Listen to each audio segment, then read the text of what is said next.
C'est après une longue bataille de compétences liées à la gestion des emprises routières que le directeur général des transports terrestres, le colonel Moussavo Mandoukou, engagé à révolutionner sa direction face aux enjeux de la Ve République, a été face à la presse nationale et internationale ce 19 mai 2026 en présence de son état-major administratif et syndical pour fixer le cap de la nouvelle boussole. Le comité technique de coordination opérationnelle, présidé par le secrétaire général du gouvernement, assisté de son adjoint, a finalement clarifié le conflit de compétences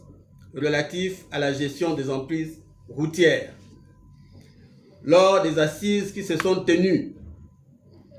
du 25 août 2025 au 16 mars 2026, réunissant le ministère des Transports, de la Marine marchande chargé de la logistique, le ministère des Travaux publics et de la construction, les collectivités locales, à savoir les communes de Libreville, Ovendo et Akanda, l'Agence nationale de l'urbanisme, des travaux topographiques et du cadastre,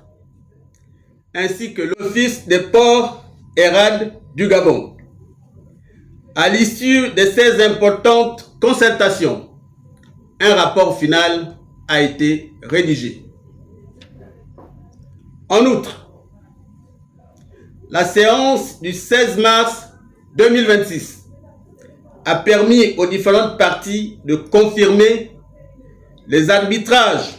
présentés au Conseil ministériel en sa séance du 17 mars 2026 pour compte rendu. Sur instruction de Monsieur le ministre d'État, ministre des Transports, de la Marine marchande chargé de la logistique, Ulrich Manfumbi, le directeur général des transports terrestres, porte à l'attention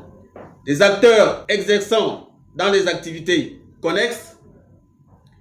notamment la gestion des sites d'embarquement et de débarquement des personnes et de marchandises, précédemment perturbées,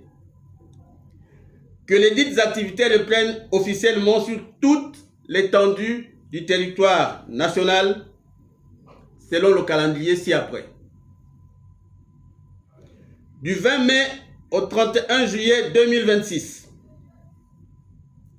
phase de sensibilisation et de mise en conformité, dépôt et traitement des demandes d'agrément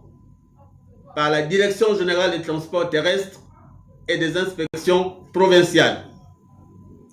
À compter du 3 août 2026, début de contrôle de conformité sur toute l'étendue du territoire national. Pour tout renseignement complémentaire, les acteurs sont invités à se rapprocher de la Direction générale des transports terrestres ou des inspections provinciales. Notons que cette sortie médiatique siffle la fin de la récréation après l'arbitrage du Conseil ministériel du 17 mars 2026 en donnant le maillot jaune à la Direction générale du transport terrestre qui lancera la phase de sensibilisation le 20 mai au 31 juillet 2026, suivi de la phase du contrôle le 3 août 2026 dans le Grand Libreville et l'intérieur du pays, en invitant les opérateurs de se rapprocher à la direction générale ou inspection provinciale pour tout renseignement complémentaire.